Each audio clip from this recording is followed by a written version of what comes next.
ጉዳችሁን ሰምታችኋል። የአባይ ግድብ ማብራት ለማን እየተሸጠ እንደሆነ ክሪፕቶ ማይኒንግ ለተባሉ ካምፓኒዎች የኢትዮጵያ መንግስት እየሸጠ ይገኛል። የአባይ መመረቅ ብዙዎቻችን ደስተኛ አድርጎናል። በዓለም ዙሪያ መነጋገሪያ ሆኗል። History has just been made today in Africa, in Ethiopia. ኢትዮጵያ ሀገራችን ከረጅም ጊዜ በኋላ በመልካም ነገር ስሟ የሚነሳበት ጉዳይ ሆኖ አልፏል።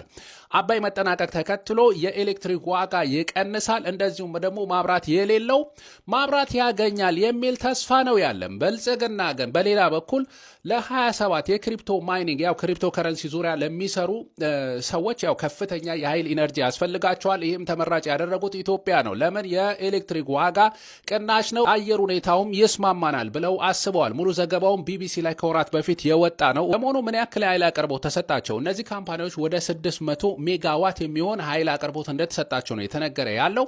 ይህ ማለትም አዲስ አበባ ከሚያስፈልጋት ግማሽ የኃይል አቅርቦት እንደማለት ነው። ምን ያክል ገቢስ አስገኙ የሚለውን ስንመለከት በ2024 ብቻ ወደ 55 ሚሊዮን ዶላር እንዳገኘ ነው ማብራት ኃይል እየተናገረ ያለው። ይሄም ስለጣመው ዳብል እያደረገ መሄድ ነው እያሰበ ያለው እና ታዲያ መቀነቱን ፈቶ አባይ ግድብን ተስፋ አድርጎ እየተጠባበቀ ያለው ኢትዮጵያ መቼ ነው ተጠቃሚ ሊሆን የሚችለው? ምክንያቱም ስንመለከት ማብራት ኃይልም ዋጋውን እየጨመረ ነው የሄደው።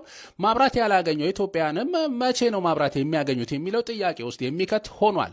ለመሆኑ አባይ ግድብን ያክል የሰራው የኢትዮጵያ ሕዝብ በቅድሚያ ቀጥታ ማብራቱን በማግኘት መጠቀም አለበት ትላላችሁ? ወይም ደግሞ ብልጽግና ያው ማብራቱን እየሸጠ ከውጪ የዶላር መሰብሰብ አጀንዳውን መቀጠል አለበት ትላላችሁ?